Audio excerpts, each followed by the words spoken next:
4월의 첫 주일입니다. 사순절기도 이제 한 주를 남겨둔 오늘은 종료주일, 순환주일입니다. 내일부터 고난주간의 한 주간이 시작되고 부활절을 앞에 두게 됩니다. 그래서 이 한 주는 경건함 속에 예수 고난과 죽음의 신비를 기억하고 부활의 기쁨을 기다리는 주간으로 모든 그리스도인들은 삼게 됩니다. 또한 오는 주일은 부활주일일 뿐만 아니라 우리 교회가 세워진 지 75주년을 기념하는 주일이기도 합니다. 하나님의 은혜요, 또 하나님의 역사하심이라고 믿습니다. 예배와 그리고 특별히 필사 성경을 하나님께 봉헌하고 임직 예식을 갖게 되는 뜻깊은 주일이 됩니다. 이 일을 위해서 기도하고 또 교회가 이 귀한 일을 통해서 또 하나님의 영광을 우리 지역 가운데 드러낼 수 있게 되기를 바랍니다. 오늘 말씀 제1독서 이사야 50장 4절 이하의 본문은 고난의 종, 고난받는 종의 노래 이렇게 불리워지는 본문입니다. 하나님의 종 이사야 선지자는 하나님의 말씀을 선포한 하나님의 종입니다. 그러나 아무도 그의 말에 귀 기울이지 않습니다. 제국이 틈바구니에서 그나마 먹고 사는 것에 관심을 할지언정 다른 것은 눈에 들어오지 않지요. 이 하나님의 백성들 포로 생활을 하고 살아가는 그들이 그렇게 살았어요. 하나님의 말씀이 있어야 된다라고 느끼지만 그러나 굳이 지금 이렇게 어렵고 힘든데 하나님의 말씀을 듣는 것이 우선이겠느냐? 이사야 시대의 이야기입니다. 하나님 말씀에 귀 기울이며 살아야 한다는 이사야의 외침은 사람들의 비아냥과 함께 비난을 받았습니다. 야, 그렇게 해서 이 힘든 세상 제대로 살겠냐? 이런 비아냥을 들으며 바보 취급을 당하고 모욕을 당했습니다. 이사야 50장 6절은 그래서 이렇게 기록합니다. 나를 때리는 자들이 있었고 나의 수염을 뽑는 자들이 있었으며 나에게 모욕과 침뱉음을 하는 자들이 있었음에도 불구하고 누구 얘기예요? 이사야 얘기입니다. 누가 이렇게 했어요? 바벨론 사람들이 한 거 아닙니다. 이스라엘 백성들이 그런 거예요. 하나님 백성들이 그렇게 한 겁니다. 누구에게요? 이사야에게 한 겁니다. 하나님 말씀이 제대로 들려왔으면 이렇게 할 이유가 없잖아요. 듣기는 듣는데 듣고 그냥 한 귀로 나가는 거예요. 전혀 마음에 담지 않는 거죠. 이사야는 그런 시대를 살았습니다. 그런 사람들 가운데 있었고 그들로부터 수치와 모욕을 당했습니다. 사실 그가 이런 대우를 받아야 할 어떤 이유도 없죠. 단지 야, 하나님 잘 믿고 살아. 하나님 잘 믿고 살아야 돼. 이게 이런 모욕을 당할 일입니까? 그리고 이런 수치를 당할 일이겠어요? 돈이 나오는 일입니까? 쌀이 나오는 일이에요? 그럴 이유가 전혀 없잖아요. 이사야가 전한 메시지는 야, 너희는 하나님 말씀으로 살아야 돼. 하나님 말씀으로 살아야 할 하나님의 백성들이야. 이 이야기를 했다고 이런 모욕을 당하고 이런 수치를 당할 이유가 있을까? 이사야 너 정도는 수염 뽑고 뺨치고 모욕하고 침 뱉어도 괜찮다고 생각한 것은 아닐까? 여러분 여기서 저는 그런 생각을 해봅니다. 제일 무서운 게 뭔지 아세요? 귀신이요? 아니에요. 제일 무서운 게 사람입니다. 사람이 제일 무서워요. 여러분 어떻게 보면은 이 내용을 과연 이사야가 이런 일을 당할 이유가 있고 또 그런 내용이었느냐? 전혀 아니에요. 근데 우리는 은근히 그런 게 있어요. 너 정도는 당신 정도 같으면 여러분 그거 빨리 버리시기 바랍니다. 너 정도는 당신 정도는 그런 거 없어요. 하나님이 우리를 그렇게 보신다 그러면 어떠실 것 같습니까? 하나님이 저와 여러분을 보실 때 너 정도는 내가 그렇게 그냥 우린 그거 원하지 않아요. 여러분 사람 위에 사람 없습니다. 사람 밑에 사람 없어요. 나와 같은 거죠. 이사야가 무슨 잘못이 있어요? 하나님 말씀 잘 듣고 잘 믿고 살아라. 예, 그렇게 살든 안 살든 그건 본인들 몫이니까 그리 하면 되는 거고 그렇다고 사람을 욕을 합니까? 왜 모욕을 줘요? 왜 수염을 뽑고 침을 뱉습니까? 그럴 이유가 없잖아요. 여러분 우리는 일상의 삶 속에서 이런 경우 참 많이 봤습니다. 이사야 50장을 그래서 고난의 종, 고난받는 종의 노래라고 제목을 붙인 이유가 그거예요. 고난은 내가 원해서 오는 거 아니고 내 행위의 결과로 오는 게 아닙니다. 고난이라는 건 우리는 예측할 수 없고 그 어느 누구도 예상할 수 없는 일이에요. 다른 사람이 고난 가운데 있다, 고통 중에 있다. 그건 그의 일이 아니라 그건 나의 일이 될 수도 있는 겁니다. 인생을 어떻게 장담합니까? 장담할 인생은 아무도 없어요. 그래서 이사야 50장은 고난받는 종의 노래. 확대해 볼까요? 예, 여러분이 생각하는 바로 그겁니다. 바로 이사야 50장은 예수 그리스도를 예표한 본문입니다. 그래서 고난의 종. 오늘 우리는 삶의 문제를 넘어서는 신앙과 믿음의 질문을 던집니다. 이런 질문이에요. 하나님 어디 계신가요? 하나님 지금 나의 처지와 형편을 아시나요? 따라합시다. 하나님, 크게요. 하나님 어디 계십니까? 하나님 내 처지와 형편 아십니까? 이게 우리가 던지는 근본적인 신앙과 믿음의 질문이에요. 하나님 어디 계십니까? 하나님 도대체 내 처지와 형편 아십니까? 내가 고난 가운데 내가 이 모욕당하고 이 수치당하고 이 어쩔 줄 없는 앞을 봐도 막혔고 뒤를 봐도 막혔고 왼쪽도 오른쪽도 다 막혔어요.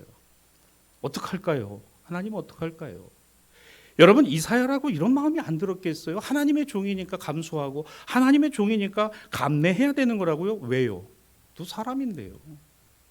하나님, 내가 왜 이래야 됩니까? 내가 왜 이런 소리 들어야 됩니까? 여러분 교회에서 신앙생활하면서 우리 이런 질문할 때 참 많이 있다고 생각합니다. 하나님 내가 왜 이렇게 신앙생활하는지 모르겠습니다. 근본적으로는 하나님 어디 계십니까? 하나님 정말 계십니까? 하지만 선지자 이사야는 우리에게 본문에서 다른 안목과 시야를 이렇게 보여줘요. 이사야 50장 8절입니다. 나를 의롭다 하시는 이가 가까이 계시니. 나를 의롭다 하시는 이가 가까이 계시니. 여러분 은혜가 안 되세요? 나를 의롭다 하시는 이가 가까이 계시니. 아니 지금 눈에 보이는 거는 내 대적이 가까이 있어요. 나를 욕하는 자가 가까이 있고 나를 핍박하는 자가 가까이 있고 나에게 침뱉는 자가 가까이 있고 나를 모욕하는 자가 가까이 있음에도 불구하고 나를 의롭다 하시는 이가 가까이 계시니. 주님이 내 가까이 계시니. 주님이. 이어지는 구절입니다. 보라 주 여호와께서 나를 도우시리니. 나를 정죄할 자 누구냐? 나를 정죄하는 너희들이 내 앞에서 그렇게 나를 모욕하고 수치하고 내 수염 뽑아가고 나를 핍박하고 침뱉고 모욕해도 나를 도우시고 나와 함께 하시는 하나님이 나를 도우시리니. 어쩌면 예수님을 이렇게 닮았을 거예요.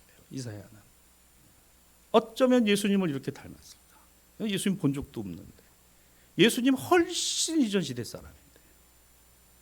여러분 우리는 예수님을 볼 수가 없잖아요. 예수님을 볼 수 있는 시대 살아가는 거 아니잖아요. 그런데 어쩌면 저렇게 신앙과 믿음이 누구를 닮았어요? 예수님 닮았다. 주님 닮았다. 사순절기를 보내면서 우리 신앙과 믿음을 보는 거예요.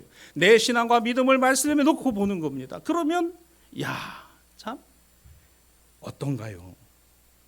내 눈에 보이는 것이 다가 아니라 그랬습니다. 내 눈에 보이는 나를 대적하고 나를 핍박하고 나에게 고난을 몰고 오는 그 모든 상황 안에서 당신들이 내 옆에 가까이 있는 것만이 아니라 나를 의롭다 하시는 이가 내 가까이 계시니.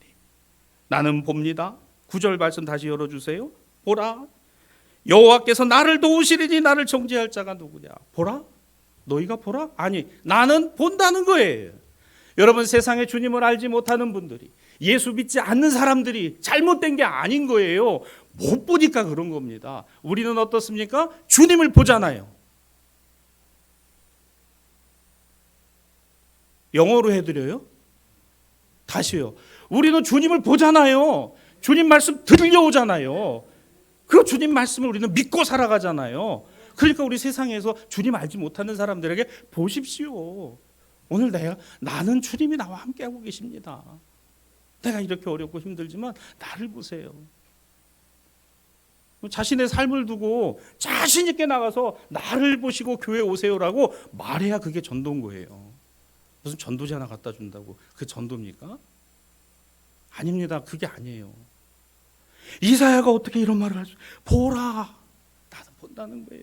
여호와께서 나를 도우시리니 나를 아무리 해할 자 어느 누구도 없으리라. 사랑하는 대사의 신앙가족 여러분, 오늘 우리는 여기서 우리의 신앙과 믿음을 내어놓게 됩니다. 복음서로 와봅니다. 마태복음 27장 11절 이하에 예수께서는 십자가를 향하여 고난의 길을 또박또박 걸어가시는 내용이 나타납니다. 상당히 긴 본문을 우리가 읽었어요. 어쩌면 우리가 이 한 주간 동안에 묵상해야 될 말씀들입니다. 제가 이거에 대한 각각의 개념적인 강해는 안 하겠습니다. 왜? 이번 주 한 주간 새벽기도 했어요. 이 본문 다 다뤘습니다. 새벽기도 때. 여러분, 그것을 차치하고 이 본문에서 예수께서 십자가를 향하여 가시는 길은 분명하고 거기서 이런 고통과 고난을 당하신 일이 분명해요. 그러면 한번 물어봅시다. 예수님이 이런 고난과 고통을 당하셔야 될 이유가 있는 거예요? 죄가 있는 겁니까? 혐의가 있는 거예요? 아니면 분명히 그런 죄를 당해도 싸다라고 하는 행동이 있으셨던가요? 아닙니다. 아니에요. 참 여러분, 우리 세상 살아갈 때 억울할 때 참 많습니다. 나는 그런 게 아니었는데 그렇게 받아들여지고 그렇게 생각합니다. 예수님은 이렇게 죽으셔야 될 이유가 하나도 없는데 이렇게 죽으셨어요. 이렇게 모욕을 당하셨어요. 이렇게 침뱉음을 당하셨어요. 사람들 손에서 이리저리 끌려다니고 이리저리 넘겨지고 제사장 손에서 총독에게서 다시 백성들에게. 여러분, 예수님 하신 일이 뭐예요? 가난한 이들에게, 상처받고 절망한 이들에게, 병들고 버려진 이들에게, 죄인 취급당하고 율법에서부터 배제된 이들에게 다가가셔서 하나님 나라를 약속하시고 그들을 끌어안아 주신 것뿐이 없습니다. 여러분, 누구예요? 예수님을 모욕하고 비난하고 급기야 죽이겠다고 달려들었던 사람들은 누구겠습니까? 서슬퍼런 권력의 힘을 믿고 불법이라도 자신이 곧 법이다라는 위세를 떨치고 있던 권력자들이고 종교인들이었다는 것입니다. 자신들이 누리는 권세가 영원할 거라고 생각해요. 그 영화로움이 계속될 거라고 생각해요. 이러한 그들의 계획에 걸림돌이 된 게 예수님이셨습니다. 오늘 분명히 다른 길을 걸어가셨기 때문에 그들의 법과 논리로 예수를 처형하면 그럼 다 끝난다고 생각했어요. 예수를 십자가에 매달아야 되겠다. 그런데 자신들의 손에는 피를 묻히기 싫은 거예요. 그래서 백성들을 충동질을 합니다. 그 백성들에게 외치라고 말합니다. 예수를 십자가에 못 박아라. 예수를 십자가에 못 박아라. 그러며 그들은 이렇게 말해요. 봐라, 저게 유대인의 왕이다. 봐라, 저 유대인의 왕이 지는 구원 못하면서 다른 사람 구원하겠다고 저렇게 너 내려와봐. 그럼 내가 당장 믿겠다. 봐라. 사랑하는 신앙가족 여러분에게 제가 오늘 중요한 질문을 하나 던지려고 합니다. 여러분, 우리 삶에서 이건 실패고 이건 낭패고 이건 끝이다. 그러면 그걸 버리지 말고 그걸 붙드십시오. 왜 붙들어야 하냐면 그 붙듦이 내 신앙과 믿음, 예수 그리스도 신앙과 믿음이면 그건 내가 붙드는 게 아니라 주님이 붙드시는 게 되기 때문입니다. 나는 절대 십자가 못 붙듭니다. 최후 승리를 얻기까지 주의 십자가 사랑하리. 사랑은 하겠죠. 말은 합니다. 그러나 실제로 너 십자가 지라 그러면 선뜻 나서서 내가 지겠습니다. 나부터도 못 하겠어요. 여러분 하실래요? 내가 한다고요? 안 됩니다. 절대 안 돼요. 우리는 원치 않는 상황에서 고난을 당해요. 원치 않는 상황에서 건강에 위협을 느껴요. 우리는 원치 않는 상황에서 힘겹고 어려운 상황에 맞닥뜨려집니다. 그럴 때마다 하나님 도대체 왜 이런 겁니까? 어디 계시는 겁니까? 도대체 내 처지와 형편을 아시는 겁니까? 이건 아니잖아요. 내가 그렇게 기도하고 내가 그렇게 하나님께 작정하고 내가 그렇게 하나님께 부르짖었는데 이게 뭡니까? 여러분, 십자가 밑에 예수님의 제자들이 저 멀찍이서 십자가 바라보면서 야, 내가 정말 예수님 잘 따라다녔구나. 내가 정말 예수님 따라다니면 마지막이 저게 되겠구나. 그래서 그 밑에서 나도 올라가겠습니다. 나도 예수님 좌편에, 나도 예수님 우편에 올라가겠습니다 하고 기어 올라간 제자 보셨어요? 아무도 안 올라갔습니다. 다 도망갔어요. 전부 도망갔습니다. 교회가 어렵고 힘들다고 하면은 이걸 끌어안고 기도하는 분들이 있으니까 교회인 거예요. 말만 무슨 교회 뭐 교회가 뭐 해야 된다, 뭐 해야 된다. 거짓말하지 마세요, 여러분. 십자가 뭐 내가 지고 간다고요? 누가 질 겁니까? 아니에요, 아니라고. 솔직히 말하면 안 졌으면 좋겠어요. 누가 진다, 아유, 잘했어. 그래, 지면 하나님이 복 주실 거야. 아이, 그래, 목사님이 져야지. 아유, 우리 장로님들이 져야지. 이번에 임직하는 사람들이 지면 되겠네.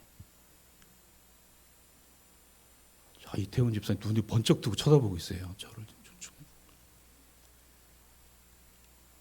자기는 안 지면서 자기는 남도로 치라는 거예요. 남도로 치라는 거예요.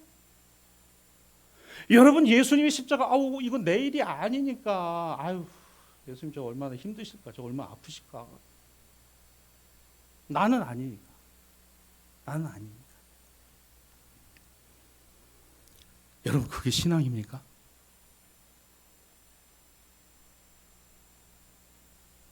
보라, 저 십자가에 달린 예수, 우리가 죽였다. 이 핏값 우리 자손들에게 돌려라. 옳거니. 여러분, 이 말을 붙들고서 1930년대 후반에 독일의 아돌프 히틀러는 성경의 이 구절을 가지고 유대인을 죽였습니다. 600만을 죽였어요. 봐, 너희 선조들이 이 핏값을 후손들에게 돌렸어. 너희는 예수를 십자가에 못 박혀 죽게 한 유대인들의 자손들이야. 너희는 죽어야 돼. 누가 박수 친 줄 아세요? 가톨릭 교회 주교들이 박수를 쳤어요. 개신교회 목사들이 박수를 치고 성도들이 할렐루야.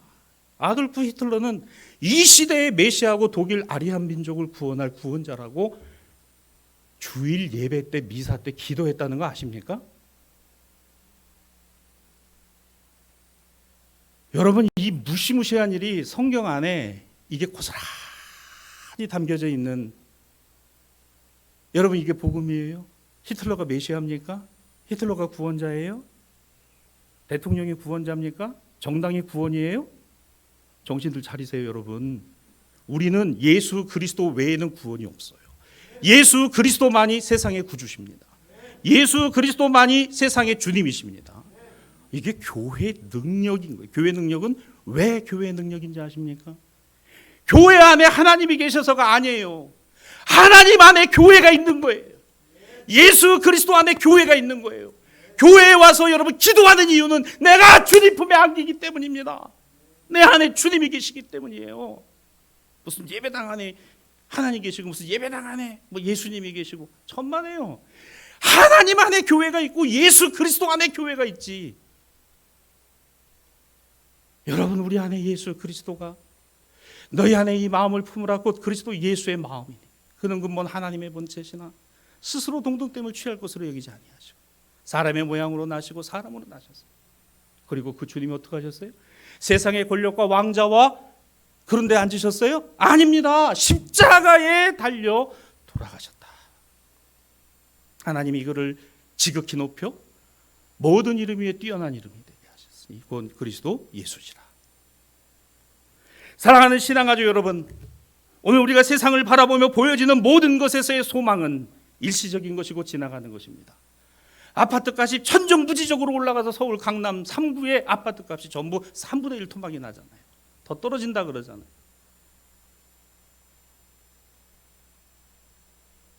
주식이요? 예금이자요? 왜 우리는 그것만 바라보고 삽니까? 보라, 십자가에 달린 예수, 교회에 다니고 신앙과 믿음을 갖고 있으면서 예수님은 저 십자가에 계시니까 얼마나 힘드실까, 얼마나 어려울까. 여러분, 그나마 우리는 이렇게 십자가만 보이죠. 성당 가면은 십자고상이라고 예수님 다 매달려 있는 십자가 쓰고 있잖아요. 그러니까 그거 보면서 나는 안 올라갔으니까, 나는 안 달렸으니까 괜찮은 거예요. 아이고, 예수님 오늘도 달려 계시느냐고 얼마나 힘드십니까. 우리에게 은혜 주시고 복 주시고 주식도 올라가게 하시고 집값도 올라가게 하시고 예수님 좀 그렇게 좀 달라고. 아니에요. 그게 아니에요. 아프십니까? 힘듭니까? 원치 않는 질병 가운데 있습니까? 사업이 안 됩니까? 어렵습니까? 붙드세요. 주님이 나와 함께 하시니, 주님이 내 곁에 계시니. 사람들이 말해요. 아이고, 교회를 그렇게 다니고 그렇게 기도하고 너 그렇게 신앙 좋다 그러더니 봐봐, 누구야? 모욕하고 침뱉고. 예수님은요, 십자가에서 마태복음 27장 46절입니다. 나의 하나님, 어찌하여 나를 버리셨나이까. 예수님까지도 절망을 느끼신, 예수님까지도 절망을 느끼신 나의 하나님, 어찌하여 나를 버리시나이까. 어찌하여 나를 버리시나이까. 너무나 무기력하고 너무나 참혹하게, 너무나 안타깝게, 너무나 힘겹게 예수 십자가의 죽으심을 오늘 복음서는 담담히 그려놓고 있습니다. 죄와 사망은 노래합니다. 우리가 승리했다고. 인간들은 말합니다. 우리가 계획한 대로 예수를 죽였다고. 권력과 제국은 영광을 자신들이 얻었다고 자축할 때 예수님은 묵묵히 거기서 나의 하나님, 어찌하여 나를 버리셨나이까. 사랑하는 여러분, 내가 아프고 힘겨울 때, 내가 절망스럽고 눈물이 나고 어찌할 바를 모를 때에 거기에서 주님을 만나고 거기에서 내 곁에 계신 주님을 볼 수 있는 저와 여러분이 되기를 주님의 이름으로 축원합니다. 고난은 오늘 우리에게 하나님의 사인이라고 그러잖아요. 하나님이 계시다는 사인이라는 거예요. 건강할 땐 잘 몰랐어요. 두 발로 딛고 살아가는 게 얼마나 감사하고 귀한 일인지. 눈이 밝을 땐 잘 몰랐어요. 볼 수 있는 것이 얼마나 축복인 것인지를. 나이가 젊었을 때는 몰랐어요. 이 건강이 언제든지 유지될 거라고 생각했습니다. 그러나 어떤 인생도 어떤 인간도 그렇게 되지 않는다라는 거예요. 신앙과 믿음의 사람들이 무기력해요. 무기력하게 보이기도 해요. 어리석어 보이기도 해요. 바보처럼 보이기도 해요. 그렇게 살면 안 된다고 세상은 말하며 내 주변에서 나를 그런 사람 취급하기도 해요. 곰곰이 생각해보면 맞는 말 같아요. 맞습니다. 그저 욕심껏 살고 악한 것이라도 부를 보장하면 선택하고 불의한 것이라도 나와 상관없으면 침묵하고 나의 이익을 위해서라면 정도가 아닌 불의한 길을 가는 것도 마다하지 않는, 차라리 그게 지혜롭고 똑똑한 것인 것처럼 보입니다. 예, 맞아요. 그래야 세상을 지혜롭게 똑똑하게 사는 것처럼 보입니다. 그래야 세상에서 밀려나지 않기 때문이죠. 그러면 오히려 의외인 것은 예수님 어떻게 하셨냐는 거예요. 힘이 없어서, 능력이 없어서. 아니요, 힘이 있고 능력이 있으신 예수님, 하늘에 12영도 더 되는 천국과 천사를 동원해서 끝장내실 수 있는 그분은 묵묵히 나의 하나님, 어찌하여 나를 버리시나이까. 그 위에서 죽음을 담담히 받아들이신 것입니다.